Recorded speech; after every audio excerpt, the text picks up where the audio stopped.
2 రోజుల పాటు ఏబి మాసిలామణి గారి మీటింగ్లు జరిగితే ఆయన మాటలు వినడానికి 3 రోజులకు సరిపడా పులిహోర అన్నం ఇస్తరులో కట్టుకొని లుంగీలో చుట్టుకొని ఈ పొలాల్లో అడ్డం పడి నల్లపాడికి వెళ్ళి 3 రోజుల పాటు ఆయన మాటలు వినడం, కాస్త పులిహోర తినడం, కాలువ గట్టు దగ్గరికి వెళ్ళి స్నానం చేయడం, గతి లేక ఇక్కడ నుంచి గుంటూరుకు నడుచుకుంటూ వస్తూ అప్పటికే 2-3 రోజులు అన్నం తినక ఆకలికి తట్టుకోలేక చింత చిగురు తిని ఆ పుల్లటి చింత చిగురు వెళ్ళేసరికి వాంతులు చేసుకొని పడిపోతే కుక్కలు వచ్చి మూతి నాగుతూ ఉంటే పొలాల్లో పనిచేసుకున్న వాళ్ళు వచ్చి కుర్రాడెవడ పడిపడి నీళ్ళు తప్పి లేపితే ఏమైందంటే 3 రోజులు అయిందండి భోంచేసి చింత చిగురు తిని పడిపోయాడు కింద. అంటే ఆల్రెడీ వాళ్ళు తిని ఎంగిల్ చేసిన అన్నం కొంచెం మిగులుంటే ఆ అన్నం పెడితే ఆ అన్నం కొంచెం తిని వాళ్ళకి వందనాలు చెప్పి వెళ్ళిన రోజులు. అలాంటి రోజుల్లో కూడా ఎక్కడ చేజాపకుండా ప్రభువు నన్ను నడిపిస్తూ ఉన్న మార్గం ఇది. శోధింపబడిన తర్వాత నేను సువర్ణముగా మార్చబడతాను.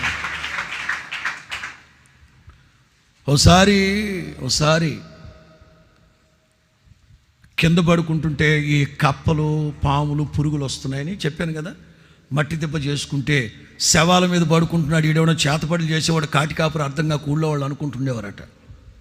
ఆ రోజుల్లో ఒక విశ్వాసి ఒక మంచం తయారు చేసుకొచ్చి నొలక మంచం ఒకటి ఇచ్చాడంట. నొలక మంచం బాగుందని పడుకున్నాడంట.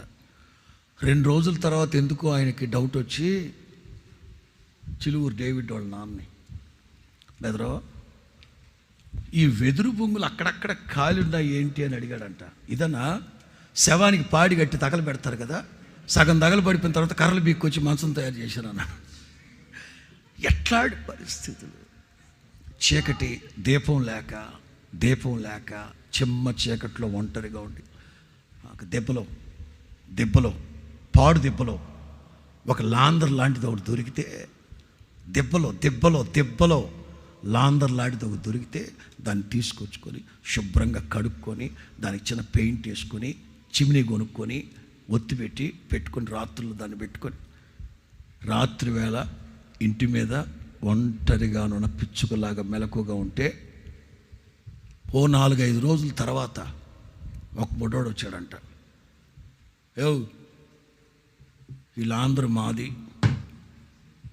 రే పొట్టి పొడంకాయగా మీదేంద్రా, అక్కడ పడిపోయి ఉంటే నేను శుభ్రంగా కడుక్కొని దానికి చిమిని కొనుక్కు